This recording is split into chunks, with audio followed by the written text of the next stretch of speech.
locavore is a species of shopper that inhabits green markets in cities across the country and the world now. They try to buy all their food within 100 miles of where they live. Before I started the farm project, I don't think I knew for sure what a locavore was.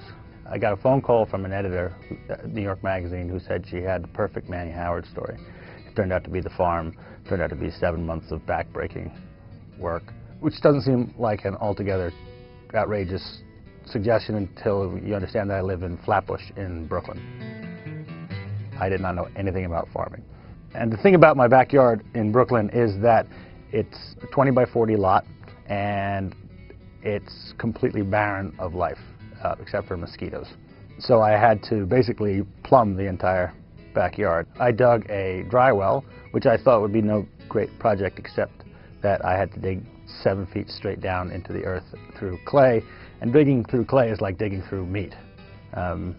I pinched the nerves in my first vertebrae and my hands went numb.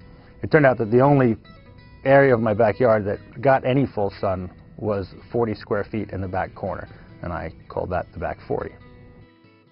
We have, well, up until 2 days ago, we had 4 laying hens, but one of them froze to the cage. It's been a very cold winter.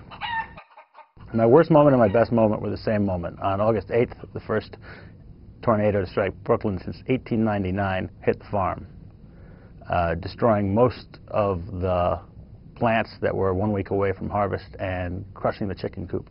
Picking up where I'd left off and starting to freeze the vegetables and gather the chickens up and rebuild the coop, both the lowest point and the highest point for me. I don't think there was a single moment where I was tempted to give up the farm. I think the problem was, and the tension in the book, is that I was probably willing to give up everything else, including my marriage.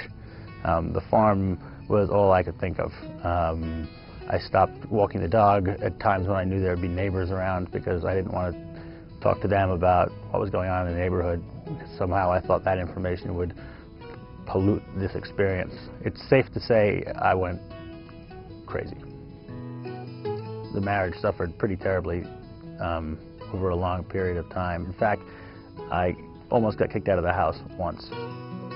What I learned about farming was that it's all about work. You fix what's broken, you feed what's hungry, you try to help what's dying. A farmer can't walk off the farm because his land is a little bit rocky.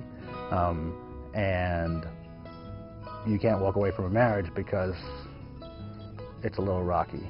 Those things are sure, of course, great concepts to me. I think I learned them viscerally during the process of doing the farm.